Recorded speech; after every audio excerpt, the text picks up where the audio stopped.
حضور نے فرمایا اللہ کی لعنت ہو ان پر جو لباس پہن کے بھی ننگی ہوتی ہیں۔ حضرت ام خلاد خاتون تھی، ان کا بیٹا ایک غزوے میں شہید ہو گیا۔ وہ اس کے بارے میں کچھ پوچھنے کے لیے حضور کے پاس آئی، صحابہ بیٹھے ہوئے تھے تو انہوں نے نقاب ڈالا ہوا تھا۔ لوگوں نے کہا عجیب عورت ہے یہ، اس کا بچہ شہید ہو گیا ہے، مطلب یہ کہ سخت صدمے کی کیفیت ہے اور یہ اس وقت بھی اس نے نقاب ڈالی ہوئی ہے۔ تو انہوں نے جواب دیا میں نے بیٹا کھویا ہے، اپنی حیا نہیں کھوئی ہے۔ سورہ اعراف کی آیت نمبر 6 ہے اس موضوع پر، فَلَنَسْأَلَنَّ الَّذِينَ أُرْسِلَ إِلَيْهِمْ وَلَنَسْأَلَنَّ الْمُرْسَلِينَ۔ ہم لازماً پوچھ کر رہیں گے ان سے بھی جن کی طرف ہم نے رسولوں کو بھیجا۔ تمہارے پاس پیغام پہنچ گیا تھا کہ نہیں؟ اور ہم لازماً پوچھیں گے، پوچھ کر رہیں گے رسولوں سے بھی تم نے پہنچایا تھا کہ نہیں۔ دیکھیے رسول کتنا ہی بلند مقام ہو، اللہ کے سامنے تو عبد ہے نا۔ قرآن مجید میں سورہ مائدہ میں ہے کہ نہیں؟ یا عیسی ابن مریم انت قلت للناس اتخذونی وامی الہین من دون اللہ، اے مریم کے بیٹے عیسیٰ، کیا تم نے کہا تھا لوگوں سے کہ مجھے اور میری والدہ کو بھی اللہ کے سوا الہ بنا لینا؟ اس مقام کو پڑھیے، معلوم ہوتا ہے کانپ رہے ہیں حضرت عیسیٰ کھڑے ہوئے۔ کہا اللہ کا دربار ہے۔ صدر ضیاء الحق نے جب پی آئی اے کو ڈرائی کیا، شراب اس میں سرو کرنی بند کر دی، ورنہ پہلے انٹرنیشنل فلائٹس میں شراب سرو ہو جاتی تھی، لیکن اس نے بند کی۔ میں نے کہا، اور میں اس زمانے میں ان سے کچھ قریب تھا، میں نے کہا آپ نے بڑا اچھا کام کیا، دنیا تو یہی کہے گی کہ دقیانوسی آدمی ہے، یہ کیا کر رہا ہے؟ لیکن میں نے کہا آپ نے ایک چیز جو حرام ہے وہ تو بند کر دی ہے، دوسری چیز یہ ایئر ہاسٹسز جو جاتی ہیں یہ کون سی شریعت کی روح سے جائز ہے؟ آپ حج پر نہیں جانے دیتے مسلمان عورت کو محرم کے بغیر، حالانکہ عام طور پر ادھیڑ عمر کی عورتیں، بڑی عمر کی عورتیں جاتی ہیں حج کے لیے، محرم کے بغیر نہیں جائے گی، نہ عمرے پر جائے گی۔ اور یہ جوان لڑکیاں جو جا رہی ہیں ان میں کے ساتھ کون سا محرم ہوتا ہے؟ چپ، خاموش، کوئی جواب نہیں۔ میں نے کہا کیا کھانے اور ناشتے کی ٹرے جو ہے وہ مرد نہیں رکھ سکتے آگے؟ یہ ہے ہمارا طرز عمل کہ اسلام کی کوئی ایک چیز قبول سر پر، سر آنکھوں پر، اور دوسری چیز جو ہے پاؤں تلے رون دی جائے، جس کی سزا ہمیں مل رہی ہے الا خزی فی الحیات الدنیا ویوم القیامت یردون الی اشد العذاب۔ ہم نہ فرشتے کو پکار سکتے ہیں اور نہ کسی ولی اللہ کو پکار سکتے، پکارو اللہ کو۔ قال ربکم ادعونی استجب لکم ان الذین یستکبرون عن عبادتی سیدخلون جہنم داخرین۔ تمہارا رب کہتا ہے مجھے پکارو، مجھ سے مانگو، میں تمہیں دوں گا، تمہاری دعا سنوں گا، قبول کروں گا۔ اور جو بربنائے تکبر مجھ سے نہیں مانگتے وہ جہنم میں داخل ہوں گے ذلیل و خوار ہو کر۔ حضور نے ایک بات مجھے متن یاد نہیں ہے، بہت پیاری فرمائی، دیکھو انسانوں سے تم مانگتے ہو کچھ تو ایک دفعہ تو اس کے ماتھے پر، تیوری پر بل پڑ ہی جاتا، یہ کیوں میرے سامنے ہاتھ سوال کیا، کیوں مجھے سے مانگ رہا ہے؟ چلیے بعد میں کچھ وہ دے ہی دے، ناگوار گزرتا ہے۔ ارے اس سے مانگو جو کہتا ہے کہ مجھ سے مانگو اور میں دوں گا، وہ نہ مانگنے پہ ناراض ہے، اس سے نہیں مانگتے۔ کسی کو دکھ میں دیکھو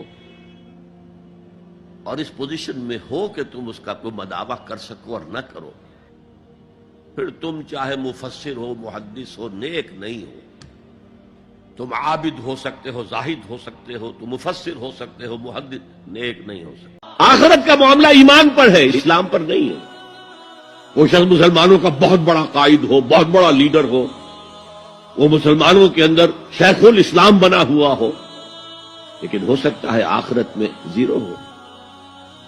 میں حدیث سنا چکا ہوں آپ کو، ایک شخص دنیا میں شہید سمجھا جا رہا تھا، ایک شخص دنیا میں بہت بڑا عالم سمجھا جا رہا تھا، ایک شخص دنیا میں بہت بڑا سخی سمجھا جا رہا تھا، اور اللہ نے سب کے دعوے جو ہیں ان کی نفی کر دی۔ تم نے جنگ کی تھی اس لیے لِقَالَ جَرِیٌ کہا جائے، بہت ہی جری آدمی ہے صاحب، بہت بہادر آدمی، کیا کہنے اس کے۔ لِقَالَ سَخِیٌ، بھائی بڑا سخی آدمی ہے، سخاوت کے دریا بہا دیے اس نے۔ کوئی بہت بڑا عالم ہے، اس سے علم کا کتنا جو ہے لوگوں کو فیض پہنچا ہے۔ وَقَدْ قِیلَ، یہ تمہارا مقصود تھا، وہ مقصود دنیا میں حاصل ہو چکا، تمہاری شہرت کے ڈنکے بج چکے، اب یہاں تمہارے لیے کچھ نہیں۔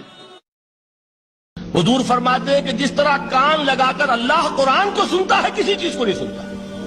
ہمیں نظر نہیں آتا نا, ہمیں معلوم نہیں, ہم قرآن پڑھ رہے ہیں تو سننے والا کون ہے؟ سب سے زیادہ کان لگا کر خود اللہ. حضرت علی کو انہوں نے شہید کیا جو ان کے ساتھی تھے خوارج. جنگ صفین میں حضرت معاویہ کے کہنے سے عمرو بن العاص رضی اللہ تعالیٰ عنہ نے قرآن مجید جو ہے نیزے پر اٹھا لیا کہ لڑائی بند کرو, قرآن کو حکم بنا لو, جو قرآن فیصلہ کر دے وہ ہم بھی قبول کریں تم بھی کرو. حضرت علی کا خیال یہ تھا رضی اللہ تعالیٰ عنہ یہ چال ہے, اور انہوں نے روکا اپنے ساتھیوں کو. لیکن اکثر لوگوں نے کہا قرآن آ گیا بیچ میں, اب ہم کیسے ہتھیار چلائیں. اس میں میرا ذہن جاتا ہے ایک حدیث کی طرف, بڑی اہم حدیث ہے, اور اس کے راوی حضرت علی ہیں. حضرت علی فرماتے ہیں کہ حضور نے فرمایا انہا ستکون فتنۃ, ان قریب ایک بہت بڑا فتنہ رونما ہوگا. حضرت علی فرماتے ہیں میں نے عرض کیا مل مخرج منہا یا رسول اللہ, اس سے نکلنے کا راستہ کون سا ہوگا؟ فرمایا کتاب اللہ فیہ خبر ما قبلکم و نبأ ما بعدکم و حکم ما بینکم. اس قرآن میں تم سے پہلے لوگوں کی خبریں موجود ہیں, بعد آنے والوں کے حالات موجود ہیں, اور تمہارے درمیان جو اختلافات بھی پیدا ہوں گے ان کا حل موجود ہے.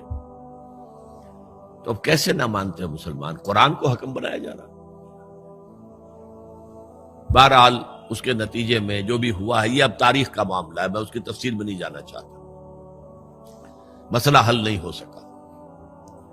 لیکن حضرت علی کی خلافت جو ہے ان کے ہاتھ پر بیعت ہو گئی تھی, وہ چلی, لیکن 4.5 برس سوائے خانہ جنگی کے اور کچھ نہیں ہوا. وہ جو قافلہ آگے چل رہا تھا سیل رواں, وہ 1 انچ بھی آگے نہیں بڑھا. البتہ قیصر روم نے جب دیکھا یہ تو آپس میں لڑ رہے ہیں, اب موقع ہے میں حملہ کروں. چونکہ وہاں قریب ترین تو حضرت امیر معاویہ بیٹھے ہوئے تھے نا شام میں, شام سے ملحق تھا نا آگے قیصر. حضرت معاویہ نے خط لکھا, او رومی کتے, اگر تو نے دارالاسلام پر حملہ کرنے کی جرت کی تو سن لے کہ علی کی طرف سے لڑنے والوں میں سب سے پہلے معاویہ ہوگا تیرے خلاف. لہذا اس نے جرت نہیں کی. بہرحال حضرت علی کو شہید کرنے والے تھے ایکسٹریمسٹ جو خود ان کے اپنے ساتھیوں میں سے تھے. انہوں نے کہا وہ کہاں حکم کیوں مانا؟ ان الحکم الا للہ, اللہ کے سوا کسی کا حکم نہیں, قرآن حکم نہیں ہے, کیوں مانا تم نے؟ اور اگر مانا تھا تو اب حکم کی بات کیوں نہیں مانتے, چھوڑ دو خلافت. بہرحال یہ کہلاتے ہیں خوارج, جنہوں نے بغاوت کی ہے حضرت علی کے ساتھیوں سے. ان میں سے 3 نے بیٹھ کے طے کیا کہ یہ 3 جو در حقیقت بڑے شخص ہیں, یہ اس وقت امت جو ہے ان کی وجہ سے اس مشکل میں پڑی ہوئی, تینوں کو قتل کر دو. فلاں دن صبح فجر کی نماز کے وقت ایک شخص وہاں جائے گا, ایک شخص وہاں جائے گا, ایک شخص وہاں جائے گا, اور فجر کی نماز میں قتل کر دو. ابن ملجم آیا, حضرت علی پر وار کیا, وار کاری ثابت ہوا. باقی 2 حضرت معاویہ اور حضرت عمرو بن العاص, ان میں سے ایک تو اس روز فجر میں آئے نہیں کسی وجہ سے, اور دوسرے پر جو وار پڑا وہ اوچھا وار تھا, وہ کاری وار نہیں تھا. حضرت علی شہید ہوئے. اس کے بعد حضرت حسن کی خلافت ہوئی 6 مہینے. لیکن اب جب جنگ کا معاملہ ہوا تو حضرت حسن نے, آپ کو معلوم ہے قرآن میں 2 دفعہ کہا گیا ہے یوم یفر المرء من اخیہ و امہ و ابیہ و صاحبتہ و بنیہ, جس دن بھاگے گا انسان اپنے بھائی سے بھی, اور اپنی ماں سے بھی, اور اپنے باپ سے بھی, اور اپنی بیوی سے بھی, اور اپنی اولاد سے بھی. کیوں؟ نفسی نفسی نفسی نفسی نفسی نفسی, مجھے بچا لیا جائے, مجھے بچا لیا جائے, میری اولاد کو جھونک دو, میرے ماں باپ کو جھونک دو, میری بیوی کو جھونک دو, بیوی کہے گی میرے شوہر کو جھونک دو, مجھے بچا. یہی نفسی نفسی دنیا میں رہے آپ کی, مجھے اپنے آپ کو بچانا ہے سب سے پہلے، اور پھر مجھے اپنے سب سے پہلے آل اولاد کو بچانا ہے۔ یا ایھا الذین آمنوا قوا انفسکم واہلیکم نارا، اے ایمان والو بچاؤ اپنے آپ کو اور اپنے اہل و عیال کو آگ سے۔ یہ کام جو ہے آپ کریں اور سمجھ لیں، نہ بیٹا کام آئے گا، نہ جورو کام آئے گی، نہ باپ کام آئے گا، نہ ماں کام آئے گی۔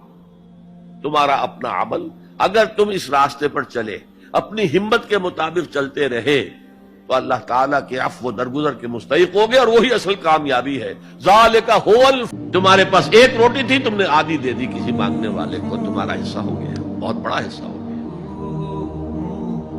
اور کسی بڑے امیر آدمی نے 150 جو ہے مسکین کو کھانا کھلا دیا، وہ اس کے قریب بھی نہیں آ سکے گا اجر و ثواب کے اعتبار سے اس شخص کے کہ جس کے پاس ایک ہی روٹی تھی اور اس نے آدھی دے۔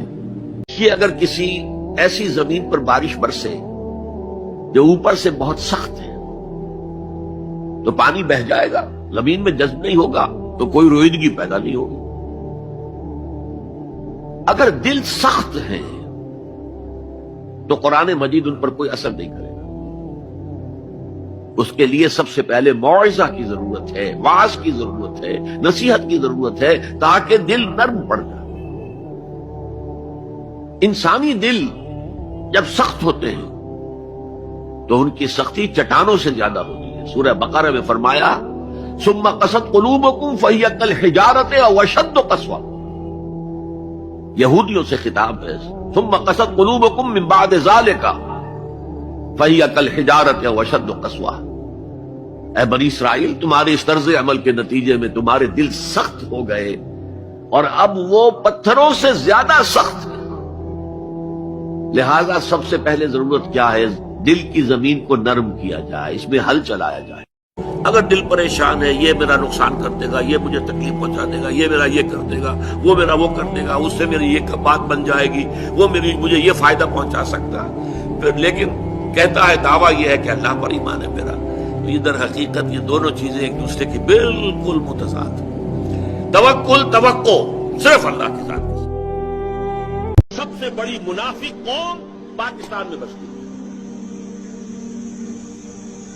اس لیے کہ نصوص قطعیہ ہیں حدیث کے کہ 4 یا 3 چیزیں، ایک حدیث میں 3 چیزیں بیان کی گئی، ایک میں 4۔ آیت المنافق ثلاث، جب بولے جھوٹ بولے، جب وعدہ کرے خلاف ورزی کرے، اگر کہیں امین بنایا جائے خیانت کرے، اور چوتھی علامت اگر کہیں اختلاف ہو جائے تو فوراً آپے سے باہر ہو جائے۔ فرمایا جس تمہارے پاس ایک روٹی تھی، تم نے آدھی دے دی کسی مانگنے والے کو، تمہارا حصہ ہو گیا، بہت بڑا حصہ ہو گیا۔ اور کسی بڑے امیر آدمی نے 150 جو ہے مسکین کو کھانا کھلا دیا، وہ اس کے قریب بھی نہیں آ سکے گا اجر و ثواب کے اعتبار سے اس شخص کے کہ جس کے پاس ایک ہی روٹی تھی اور اس نے آدھی دے۔ یہ بہت غلط ٹرینڈ ہمارے ہاں چل پڑا ہے، بھاگ دوڑ، دور دراز کی دعوت اور تبلیغ، اور اپنے گھروں کی طرف دھیان نہیں۔ اگر تو خلوص کے ساتھ ہے تو کیسے ممکن ہے کہ سب سے پہلے آپ ان کے لیے بھلائی نہ چاہیں گے؟ ان سے زیادہ پیارا کون ہوگا؟ اگر ان کی فکر نہیں ہے تو جان لیجئے آپ اپنی شخصیت کے پروجیکشن کے لیے، آپ اپنے نام کو نمایاں کرنے کے لیے، آپ کسی ہوس اقتدار کے اندر مبتلا ہو کر رہے ہیں جو کچھ کر رہے ہیں، ورنہ سب سے پہلا معاملہ گھر، اہل و عیال، باپ اور بھائی۔ دیکھیے ذرا غور کیجئے، ایک حدیث نبوی ہے، ما انزل اللہ من دائن الا انزل لہ دواء، اللہ نے کوئی ایسا مرض پیدا نہیں کیا جس کی دوا پیدا نہ کی ہو۔ اسرائیل 1948 میں قائم ہو رہا ہے، پاکستان 1947 میں وجود میں آیا ہے۔ 1 سال پہلے جیسے ماں کی چھاتی میں اللہ دودھ پہلے پیدا کر دیتا ہے، بچے کی ولادت بعد میں ہوتی ہے، یہ قانون قدرت ہے۔ اسی طریقے سے توڑ اس کا در حقیقت اسرائیل کا توڑ ہے جو پاکستان کی شکل میں وجود میں آیا۔ یہ دوسری بات ہے کہ ہم بھٹک گئے، منزل کا سراغ بھول گئے، ہم آ کر دولت کے پھندوں میں، اور سب سے بڑھ کر یہ کہ جو متروکہ جائیداد کے لالچ، ہم اس میں پڑ گئے، بھول گئے یہ پاکستان کس لیے بنایا تھا، بھٹک گئے۔ اللہ کو اپنے گناہگار بندے کی توبہ سے اتنی ہی خوشی ہوتی ہے جتنی کہ اس شخص کو ہوئی جو ایک صحرا میں سفر کر رہا تھا، ایک ہی اونٹ تھا، اسی پر اس کا پانی تھا، اسی پر اس کا راشن تھا، تھوڑی دیر کے لیے سستانے کو لیٹا، آنکھ کھلی تو اونٹ غائب، دوڑ رہا ہے مشرق میں، مغرب میں، شمال میں، جنوب میں، تھک ہار کر بیٹھ گیا ہے۔ اب وہ موت کا انتظار کر رہا، نہ پانی ہے، نہ کوئی غذا ہے، نہ کوئی سواری ہے کہ اس صحرا لقدق صحرا سے نکل سکے کہ اچانک دیکھتا ہے کہ اونٹ تو کھڑا ہے، موجود ہے۔ تو اسے اتنی خوشی ہوتی ہے کہ وہ کہتا ہے اللہ تو میرا بندہ، میں تیرا رب۔ کہنا یہ چاہتا تھا اللہ تو میرا رب، میں تیرا بندہ، لیکن اتنا مغلوب ہو گیا ہے اس وقت جذبات میں خوشی کے کہ کہہ یہ بیٹھا کہ اللہ تو میرا بندہ، میں تیرا رب۔ اتنی خوشی ہوتی ہے کہ اللہ کو اپنے کسی گناہگار بندے کی توبہ سے۔ کوئی محبت اللہ کی محبت سے اوپر تو نہیں، برابر بھی نہ ہو۔ برابر ہونا شرک ہے، اوپر ہونا تو سمجھیے کہ اور پتہ نہیں شرک کے علاوہ بھی کوئی اصطلاح ہمیں ایجاد کرنی پڑ جائے گی۔ سورہ بقرہ میں فرمایا وَمِنَ النَّاسِ مَن يَتَّخِذُ مِن دُونِ اللَّهِ أَندَادًا يُحِبُّونَهُم كَحُبِّ اللَّهِ وَالَّذِينَ آمَنُوا أَشَدُّ حُبًّا لِلَّهِ۔ لوگوں میں سے کچھ ایسے بھی ہیں جو اللہ کے سوا کچھ ہستیوں کو محبوب بنا لیتے ہیں، اللہ کا مد مقابل بنا کر ان سے وہ محبت کرنے لگتے ہیں جو اللہ سے کرنی چاہیے تھی۔ والذین آمنوا اشد حبا للہ، اور جو واقعتاً اہل ایمان ہیں وہ شدید ترین محبت کرتے ہیں اللہ کے ساتھ۔ تو قرآن یہ نہیں کہتا کہ آپ والدین سے محبت نہ کریں، کرو، لیکن والدین کی محبت اللہ کی محبت کے برابر نہ ہو جائے، اس سے بڑھ نہ جائے۔ اولاد سے محبت کرو، اولاد کی محبت اللہ کی محبت سے بڑھ نہ جائے۔ جب حضرت مہدی کی قیادت میں مسلمان صاحب ایمان اہل عرب یہودیوں اور عیسائیوں کی طاقت سے ٹکرائیں گے تو ان کی مدد کے لیے دو جانب سے اللہ تعالیٰ کچھ بھیجیں گے مدد۔ ایک تو آخری مرحلے میں مدد آئے گی، حضرت مسیح عیسیٰ ابن مریم کا نزول، جو یہودیوں کی طرف رسول بنا کر بھیجے گئے تھے۔ انہیں یہودیوں نے اپنے خیال میں سولی پر چڑھا دیا، لیکن اللہ نے فرمایا وما صلبوہ وما قتلوہ ولکن شبہ لہم بل رفعہ اللہ الیہ، اللہ تو اپنی طرف اٹھا کر لے گیا۔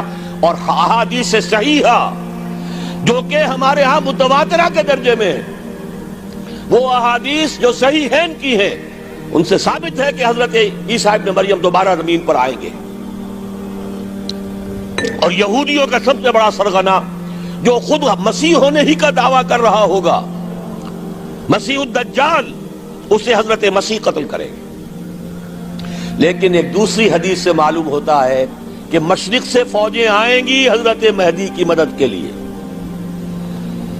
یخرجون ناس من المشرق یؤدون للمہدی یعنی سلطانہ، مشرق کی طرف سے فوجیں آئیں گی کہ جو مہدی کی حکومت کو مستحکم کرے گی۔ خراسان کا لفظ آتا ہے ایک دوسری حدیث میں، خراسان سے سیاہ عالم چلیں گے، انہیں کوئی نہیں روک سکے گا یہاں تک کہ وہ یروشلم میں جا کر رسم ہو جائیں گے۔ اور حضور کے زمانے میں اچھی طرح سمجھ لیجئے، ہند کسے کہتے تھے حضور کے زمانے میں؟ پاکستان ہند میں شامل نہیں تھا، سندھ و ہند، سندھ ایک مکمل ملک تھا، ہند اس کے بعد شروع ہوتا تھا۔ یہ راجپوتانے کا اور تھر کا ڈیزرٹ جو ہے، اس سے آگے جو ہندوستان ہے وہ ہند تھا۔ یہ جو ہمارا پاکستان ہے یہ ہمیشہ ہند میں شامل نہیں رہا، حضور کے زمانے میں بالخصوص سندھ و ہند، دریائے سندھ چلا آ رہا ہے۔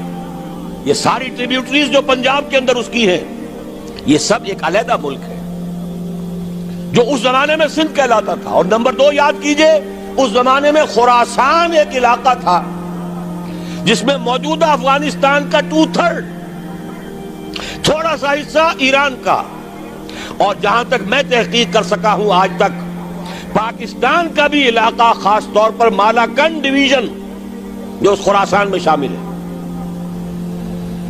خراسان سے سیاہ عالم چلیں گے جو جا کر یروشلم میں نصب ہوں گے، یہاں بھی ایک نقطہ نوٹ کر لیجئے، پہلے بھی یروشلم ہم سے چھینا تھا. کس نے چھینا تھا؟ عیسائیوں نے، کروسیڈرز. واپس کون لیا؟ کس نے لیا؟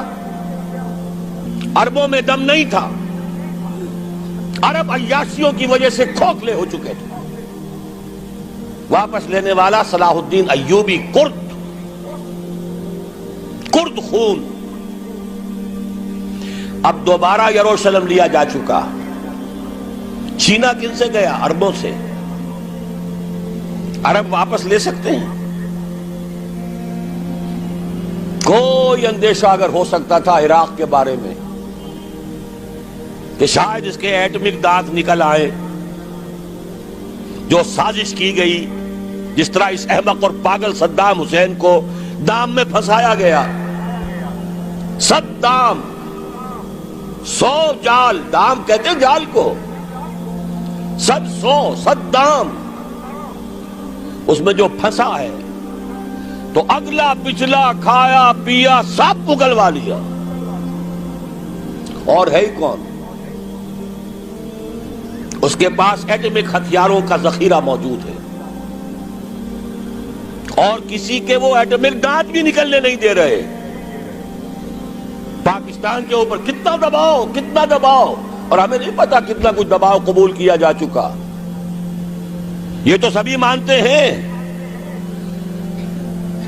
کیپ کر دیا گیا، روک دیا گیا، آگے تو نہیں بڑھ رہا، یہ تو سبھی مانتے ہیں. رول بیک بھی ہو گیا یا نہیں کچھ پتہ نہیں. لیکن کسی صورت یہ نہیں تسلیم کریں گے، قبول کریں گے کہ کسی مسلمان ملک کے پاس ایٹم بم آ جائے. یہودیوں کے پاس ذخیرہ موجود، سب جانتے ہیں.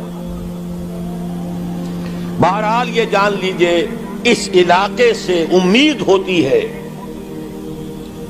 سندھ اور خراسان. حالات بہت خراب ہیں ہمارے، اور حالات بہت خراب ہیں افغانستان کے بھی، لیکن حالات کے بدلتے اللہ تعالیٰ کی مشیت کے تحت دیر نہیں لگا کرتی. سیرت نبوی میں مجھے نظر آتا ہے سن 10 میں، 10 نبوی، ہجرت سے 3 سال پہلے، 2.5 سال پہلے، کہیں سے کوئی امید کی کرن نظر نہیں آتی تھی کہ عرب میں اسلامی حکومت قائم ہو جائے گی. 10 برس ہو چکے محمد رسول اللہ کو دعوت دیتے ہوئے، اور ابھی تک بمشکل 125 آدمی ہے. اپنے بل پر، اپنے طاقت پر مکے میں رہ بھی نہیں سکتے. کیسے ہو جائے گا؟ کہاں سے ہو جائے گا؟ میں آج پوچھتا ہوں، کوئی سر بتائے، کہیں سے کوئی امید کی کرن اس وقت نظر آتی ہے؟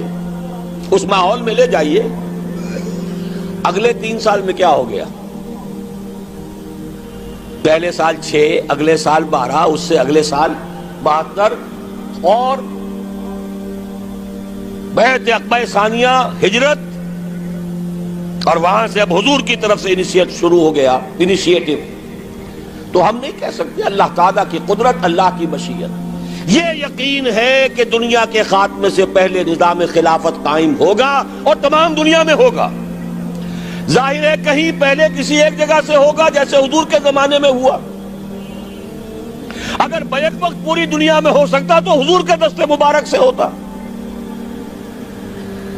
اگر حضور کے دست مبارک سے بھی ایک ملک میں ہوا، جزیرہ نما عرب میں ہوا، پھر حضور کے امتی ہیں نا، ابو بکر ہیں، عمر ہے، عثمان ہے، صحابہ کرام کی فوجیں نکلی ہیں، امتی ہیں. امتیوں کے ہاتھوں اس کی توسیع ہوئی. اب بھی یہی ہوگا، کسی ایک علاقے میں ہوگا. میرا گمان ہے، میں یہ یقین سے نہیں کہہ سکتا. گمان بھی میرا ان احادیث کی روشنی میں ہے جو میں نے آپ کو بتا دی اور موجود ہے اس کتابچے کے اندر. علامہ اقبال نے بھی انہی کے حوالے سے کہیں کہا ہے، میرے عرب کو آئی ٹھنڈی ہوا جہاں سے، میرا وطن وہی ہے، میرا وطن وہی ہے. اس علاقے سے کچھ ہونے والا ہے اور ہوگا انشاءاللہ. میری زندگی میں نہ ہو، آپ کی زندگی میں نہ ہو، کوئی پرواہ نہیں. حضرت حمزہ تو شہید ہو گئے غزوہ احد میں. 5 سال کے بعد حضور مکے میں داخل ہوئے ہیں فاتح کی حیثیت سے. حضرت حمزہ کی نگاہوں نے، ان آنکھوں نے تو نہیں دیکھا، عالم ارواح میں اللہ نے کیا مشاہدہ کرایا ہوگا انہیں، وہ تو ہمیں معلوم نہیں۔ بعض صحابہ شہید کر دیے گئے مکے ہی میں، بہت بڑی کامیابی۔ اپنی جان لگا دیں، اپنے آپ کو کھپا دیں۔ حضرت عمر رضی اللہ تعالیٰ عنہ قائد خلافت ہے، بیت المقدس کا محاصرہ کیا گیا، فصیل بڑی اونچی، شہر اندر سے سیلف سفیشینٹ، حملے کا راستہ کوئی نہیں، محاصرہ طول کھینچ رہا ہے، لیکن ان کے پاس رسد بھی موجود ہے، پانی بھی موجود ہے، وہ دروازے بند کر کے بیٹھے ہوئے ہیں۔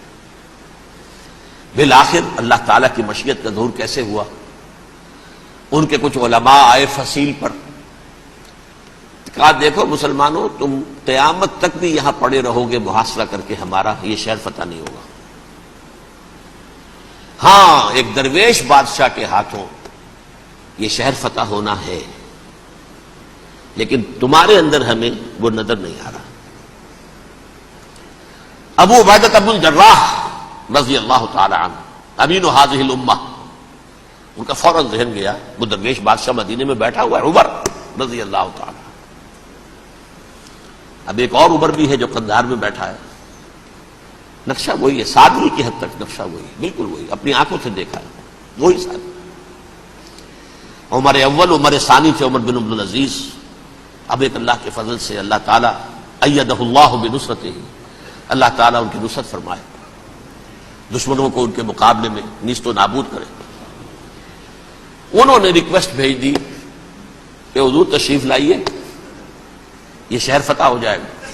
وہ ہے سفر تاریخی، اتنا طویل سفر، تقریباً 700 میل، ایک اونٹ، ایک خادم، ایک منزل پہ امیر المومنین اوپر بیٹھے، خادم آگے چل رہا ہے، اگلی منزل پہ خادم اوپر بیٹھا ہے، امیر المومنین آگے جا رہے ہیں۔ اور جب پہنچے ہیں تو وہ باری تھی خادم کی، انہوں نے ہاتھ جوڑ دیا، حضور خدا کے لیے تم کیا کہیں گے لوگ، وہ میرا برا حال کر دیں گے، تمہیں شرم نہیں آئی؟ امیر المومنین پیدل آگے چل رہے ہیں نکیل پکڑ کر، اور تم بیٹھے ہو اوپر براجمان ہو۔ حضرت عمر فرمایا الدور دورک، نہیں باری تمہاری ہے، بیٹھ۔ اس حال میں پہنچے، اور پھر یہ کہ ابو عبیدہ بن الجراح آئے ہیں، استقبال کیا ہے تو دیکھا ہے، اس حال میں چلے آ رہے ہیں عمر، نکیل پکڑے ہوئے چلے آ رہے ہیں، اور کہتے ہیں کہ کہیں کیچڑ ویچڑ تھا، جوتے خراب ہو گئے تھے، وہ بھی اتار کے ہاتھ میں پکڑے ہوئے، کپڑے تو تھے ہی پھٹے ہوئے۔ انہوں نے کہا کہ حضرت ابو عبیدہ نے، دیکھیے یہ بڑا متمدن ملک ہے، بڑا مہذب علاقہ ہے یہ، آپ ذرا حلیہ اپنا دوست فرما لیں تب جا کے پیش ہم آپ کو کریں گے۔ آپ نے فرمایا نحن قوم اعزنا اللہ بالاسلام، ہم وہ قوم ہیں جنہیں اللہ نے عزت دی ہے اسلام کے ذریعے سے، کپڑوں کے ذریعے سے نہیں، دولت کے ذریعے سے نہیں۔ اسی حال میں گئے ہیں، اوپر سے انہوں نے کھڑے ہو کر نشانیاں دیکھی ہیں، اپنی کتابیں کھولی، ہاں یہ وہی ہے، اچھا لو جی سرنڈر، شہر تمہارے ہاتھ میں۔ خون کا ایک قطرہ نہیں بہا اور بیت المقدس فتح ہو گیا۔ لیکن اس وقت حضرت عمر نے ایک نرمی یہ کی کہ یہودیوں کے لیے بھی اسے اوپن سٹی قرار دے دیا۔ یہ احسان عظیم حضرت عمر کا، اس سے پہلے یہودی آ ہی نہیں سکتا تھا، داخل ہی نہیں ہو سکتا تھا، وہاں وہ آ کر وزٹ نہیں کر سکتا تھا، زیارت نہیں کر سکتا تھا اپنے مقدس مقامات کی۔ حضرت عمر نے یوں سمجھیے کہ تقریباً 550 برس کے بعد ان کے لیے راستہ کھولا ہے کہ ہاں تم آ سکتے ہو، زیارت کر سکتے ہو۔ لیکن یہ عیسائیوں نے لکھوایا معاہدے کے اندر، انہیں یہاں آپ آباد ہونے کی اجازت نہیں دیں گے، لیکن کم وزٹ دی پلیسز، دیکھیں زیارتیں کریں اور جائیں۔ یہ معاہدہ حضرت عمر کا ہے رضی اللہ تعالیٰ، جو پھر خلافت راشدہ کے بعد بنو امیہ نے بھی اس کو آرڈر کیا، بنو عباس نے کیا، پھر جو ہمارے یہ ترکوں میں اندر خلافت آئی تو ترک خلفاء نے بھی اس معاہدے کی پوری پابندی کی۔ فلسطین میں آ سکتے ہیں یہودی صرف زائرین کی حیثیت سے، وہاں آباد نہیں ہو سکتے۔ میں وہ چیز نازل فرما رہے ہیں ما ہوا شفاء و رحمت للمؤمنین، جو شفا ہے اور رحمت ہے اہل ایمان کے حق میں۔ سورہ یونس کی 2 آیتیں پھر ذہن میں لے آئیے، یا ایھا الناس قد جاءتکم موعظۃ من ربکم وشفاء لما فی الصدور وہدی ورحمۃ للمؤمنین۔ وہی بات یہاں ہے، یہ شفا ہے، سینے کے روگ، کفر، شرک، تکبر، حسد، حب مال، حب جاہ، حب اولاد، حب دنیا، یہ تمام محبتیں جو ہیں ان کی جڑ کاٹ دینے والی شے۔ عالم تو کیا، حضرت ابو بکر نے دعویٰ نہیں کیا کہ میرا ہر حکم ماننا ہے، بلکہ حضرت ابو بکر رضی اللہ تعالی عنہ کے ہاتھ پر جب بیعت خلافت ہوئی ہے تو جو تقریر آپ نے کی وہ کیا تھی کہ مسلمانوں اگر میں سیدھا چلوں تو میری اطاعت تم پر فرض ہے، میں ٹیڑھا ہو جاؤں تو مجھے سیدھا کرنا فرض ہے۔ تو کوئی شخص حضور کے بعد اطاعت مطلقہ کا ڈیمانڈ نہیں کر سکتا، کسے باشد ابو بکر نہیں کر سکتا تو اور کون کرے گا؟ اب جو بھی اطاعت ہے اللہ اور اس کے رسول کے دائرے کے اندر ہے، اللہ کے حکم کے خلاف کسی کی اطاعت نہیں۔ لا طاعت لمخلوق فی معصیت الخالق۔ حضور نے فرمایا کہ اگر ہماری شریعت میں انسان کو سجدہ کرنا جائز ہوتا تو میں بیوی کو حکم دیتا کہ شوہر کو سجدہ کرے، اس درجے تک ہے۔ لیکن شوہر بھی اگر اللہ کے حکم کے خلاف حکم دے تو مسلمان بیوی نہیں مانے گی۔ شوہر کہے نماز نہ پڑھو، شوہر کہے نفلی روزے سے روک سکتا ہے شوہر، لیکن فرض روزہ رمضان کا ہے، نہ شوہر روک سکتا ہے نہ اس کا باپ روک سکتا ہے۔ اور وہ اگر عورت مانتی ہے اس کے حکم کو تو وہ خود اپنے ایمان کی کمزوری کا ثبوت دیتی۔ اولاد کی شادی جلد از جلد جوان ہوتے، یہ نہیں دیر ہو رہی، یہاں تک فرمایا ہے کہ اگر دیر کی ہے تم نے اور تمہاری اولاد غلط حرکت میں ملوث ہوئی ہے، گناہ تمہارے اوپر آئے۔ مت مانگو کسی سے کچھ، جو کہ مانگنا اللہ سے مانگو اللہ سے، انسانوں سے مت مانگو۔ مانگنے والا اپنی عزت نفس جو ہے ہتھیلی پر رکھ کر پیش کرتا ہے جس سے مانگ رہا ہے، مجھے دیجیے کچھ۔ عزت نفس تو یہاں رکھی ہے نہیں، تم اپنی عزت نفس کا دھیلا نہ کراؤ، جو مانگنا ہے۔ حضور نے فرمایا کہ اگر جوتے باندھنے کا فیتا جو ہے وہ تمہیں چاہیے اللہ سے مانگو۔ ابھی اللہ کا معاملہ کس ذریعے سے پہنچا دے، کس کے دل میں ڈال دے، کیا شکل پیدا کر دے، تمام اسباب جو ہیں عالم کے وہ تو اللہ کے قبضہ قدرت میں ہے۔ کون سے سبب کے ذریعے سے اللہ تعالیٰ وہ تمہاری ضرورت پوری کرا دے، یہ اس پر چھوڑو، مانگو اللہ سے۔ انسانوں کے سامنے دست سوال۔ ایک حدیث آپ کو سنا رہا ہوں، من کان فی حاجت اخیہ کان اللہ فی حاجتہ، جو اپنے بھائی کی کوئی ضرورت پوری کرنے میں لگ جائے گا اللہ تعالیٰ اس کی ضرورت پوری کرے گا۔ یہ تو ہے انسانوں کے درمیان کہ میں آپ کی کوئی ضرورت پوری کر رہا ہوں، اللہ تعالیٰ میری ضرورت پوری کرے گا۔ آپ میری کوئی ضرورت پوری کر رہے ہیں، اللہ تعالیٰ آپ کی ضرورت پوری کرے گا۔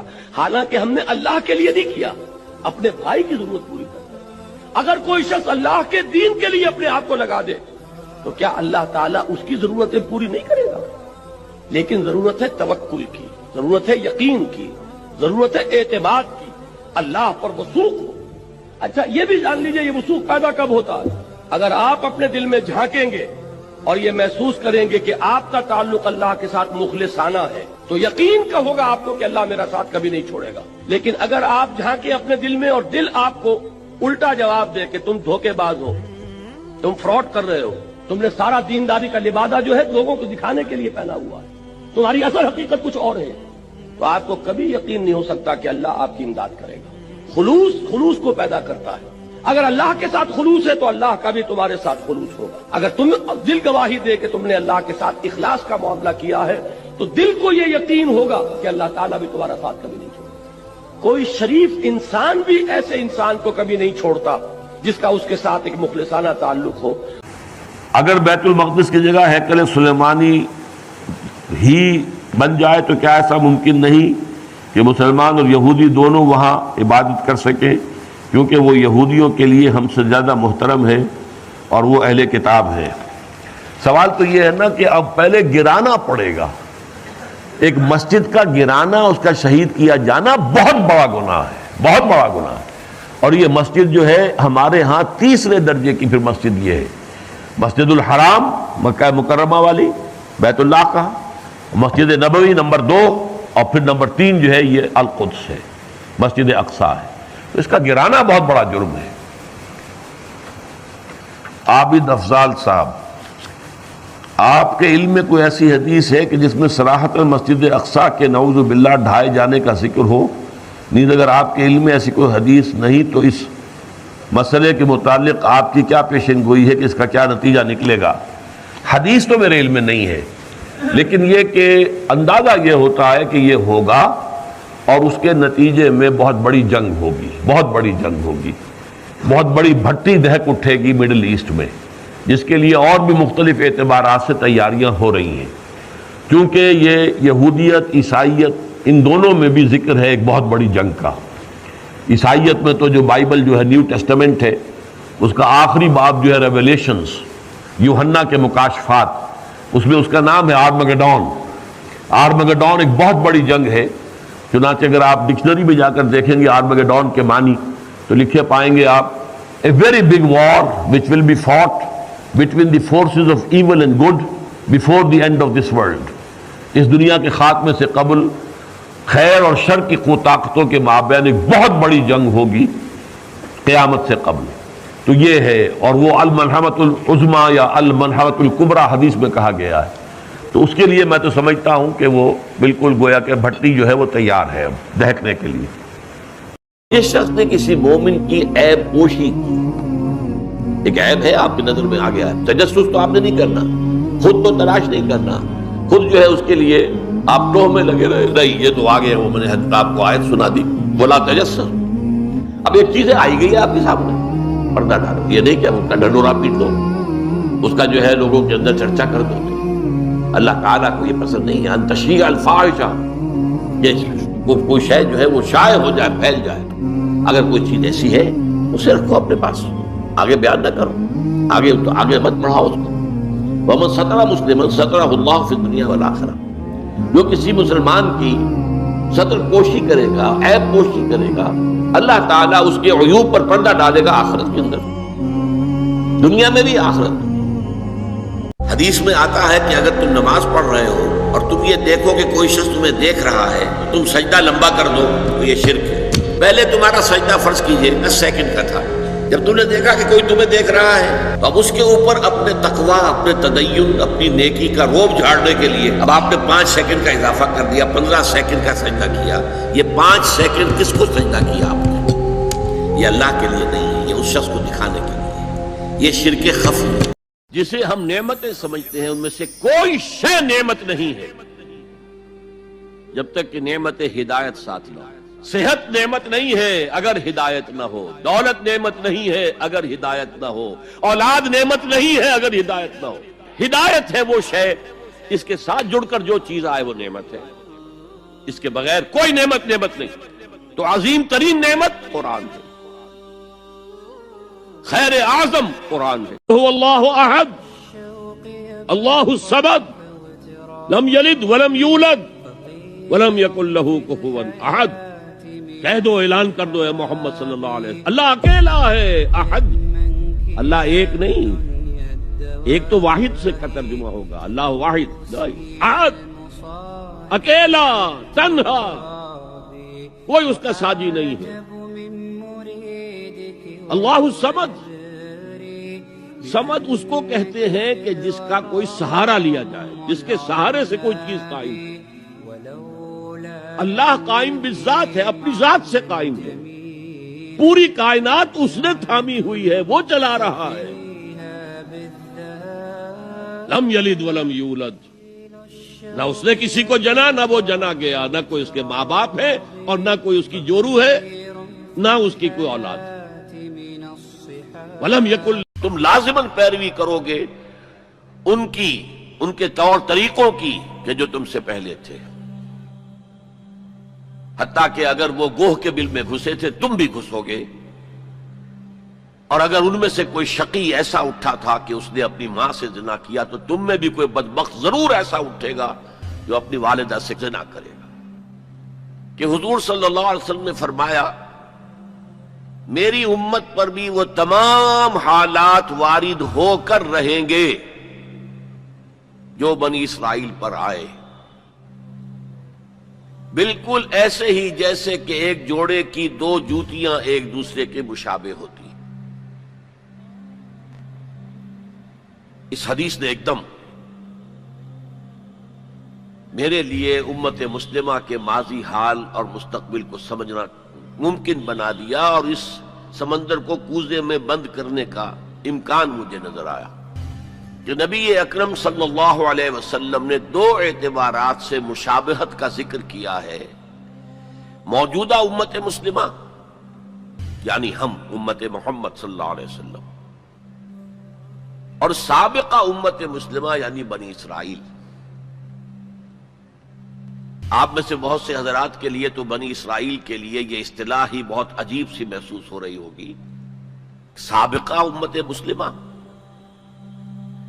تو یہ اصل میں ہماری ناواقفیت کی وجہ سے ہے،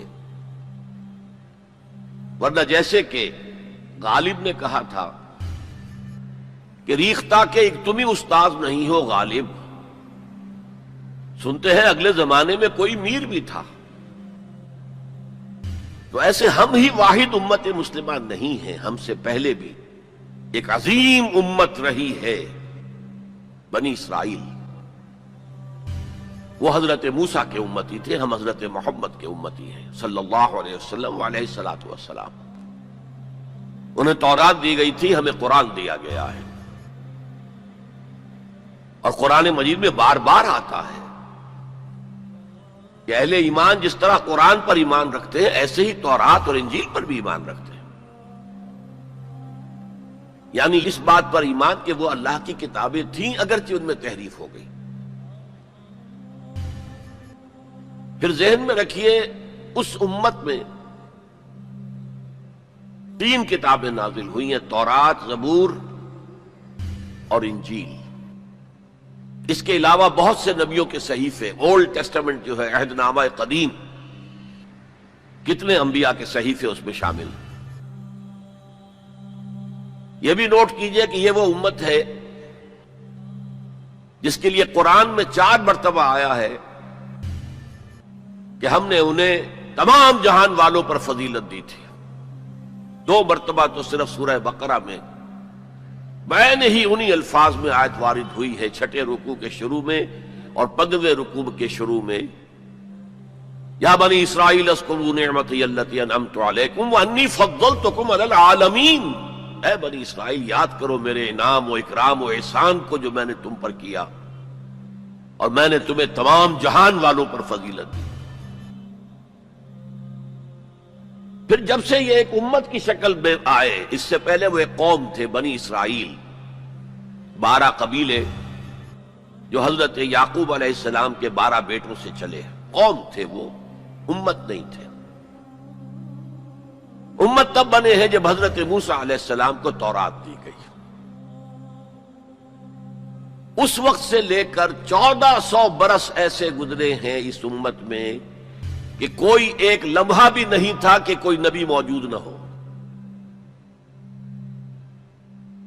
یہ جو چین ہے مسلسل انبیاء کی، آغاز بھی 2 رسولوں سے ہوا، موسیٰ اور ہارون علیہم السلام، اختتام بھی 2 پر ہوا، عیسیٰ اور یحییٰ علیہم السلام، اور دونوں کے درمیان سمجھئے کہ وہ ڈور بندھی ہوئی ہے کہ اس میں کہیں کوئی رکھنا نہیں۔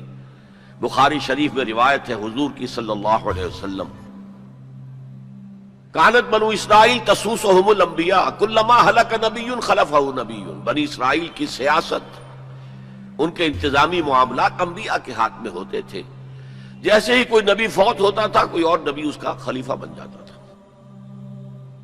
جیسے حضرت داؤد، حضرت سلیمان۔